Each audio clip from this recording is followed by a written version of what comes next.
Trivia. Mga kaibigan, marami nang nakulong dahilan sa pagnanakaw, mapa-simple theft o qualified theft.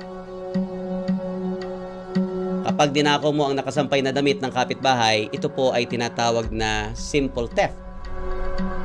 Pero, kung empleyado ka ng ospital at nagnakaw ka ng oxygen tank o stethoscope, qualified theft ang kaso kapag nabuking o nahuli.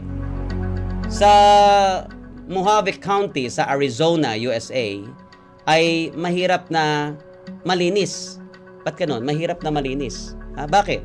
Mahirap na malinis kapag nahuli ka na nagnanakaw ng sabon. Okay, alamin natin, bakit mahirap na malinis? Hindi ka makukulong, subalit, baka makasuhan ka ng mas mabigat kung hindi tatanggapin at susundin ng penalty. Ano nga ang penalty, Glenn? Kapag nahuli kang nagnanakaw ng sabon sa naturang estado, diyan nga sa Arizona, ay tama ba? Arizona, no? Sa Arizona, ikaw ay anong parusa sa'yo, ha? Marami na nagtatanong eh. Kapag nahuli ka na nagnanakaw ng sabon diyan, ipapagamit ito sa'yo, maliligo ka at hindi hihinto hanggat hindi ubos ang ninakaw na sabon o mga sabon. Speaking of sabon, bigla